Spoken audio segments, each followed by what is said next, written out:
Siwan मजरूर bus stand के समीप इंसाफ मंच के एक दिवसीय बैठक इसरार अहमद अंसारी की अध्यक्षता में हुई। बैठक को संबोधित करते हुए इसरार अहमद ने कहा कि आज अमन इंसाफ का सवाल बड़ा सवाल है। आज देश के असली मुद्दे रोजगार, महंगाई, शिक्षा पर केंद्र और राज्य सरकार कुछ नहीं बोल रही है। देश में आज उन्मादी माहौल है। हर विरोधी आवाज को दबाने की भरपूर कोशिश हो रही है। आज देश में मोदी जी के बदले आरएसएस और मोहन भागवत की हुकूमत चल रही है। सिवान से अमन राज की रिपोर्ट। और इंसाफ की लड़ाई लड़ने की बात कर रहे हैं। आज जो कुछ भी हो रहा है देश में, इसमें इंसाफ की कहीं ना कहीं बहुत ज़्यादा कमी है। इसलिए हम लोग इंसाफ के मंच को करके बैठे। तो इंसाफ की बात करते हैं तो इंसाफ कौन नहीं कर रहा है? जगह ना इंसाफी हो रही है। सरकार ने जो कहा, आज तक किसी इशू पर सरकार जो है अभी तक खरी नहीं उतरी है।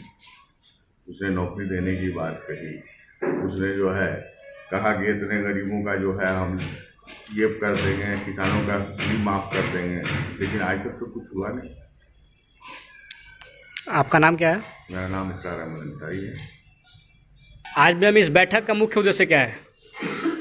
ये जो हमारे देश में जो सरकार है वो दक्षिणपंथी सरकार है और पूरी तमाम प्रगतिशील ताकतों पर और दलितों पर, पिछड़ों पर, मुसलमानों पर, महिलाओं पर देश के स्तर पर जो हमले बढ़े हैं और हम लोग को जो एक संघी ताकत जो एक रूप देना चाहता है, हर बात में बोलता है कि ये मुसलमान है, बलात्कार हुए तो कहते हैं कि भाई ये हमारी आइडेंटिटी है, हम ऐसा कर सकते हैं और संगठित रूप से बलात्कार करवाते हैं मंदिरों में पंडितों के द्वारा।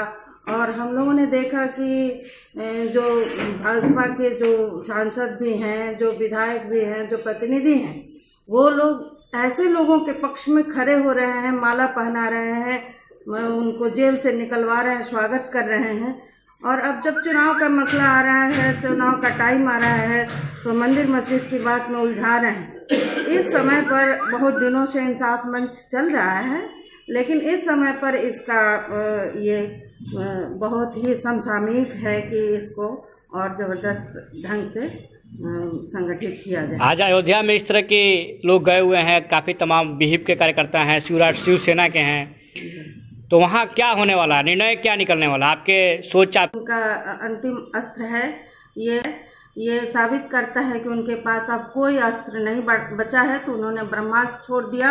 अब हिंदू भी समझ गए हैं और मुसलमान भी समझ गए हैं, रोजगार पर फेल है, महिलाओं की सुरक्षा पर फेल है, हर अवसर पर वो फेल है। नोटबंदी उनका फेल है, राफेल में उनके घोटालेबाजियाँ, सारे मंत्री यहाँ तक कि पीएम पर चार्जेस लग रहे हैं और पीएम जवाब नहीं दे रहे हैं। तो अब उनके पास कुछ नहीं रह गया है, मंदिर मस्जिद कर रहे हैं, उससे कुछ होना जाना नहीं है। अब ठाकरे को आगे कर रहे हैं ये लोग, ये सब भाजपाई एजेंडा है। नाम क्या है आपका? नाम सोनिया सिंह है। पार्टी में? जी, पार्टी में कौन से पद पे हैं आप? उपाध्यक्ष हूँ मैं। जिला उपाध्यक्ष? जी।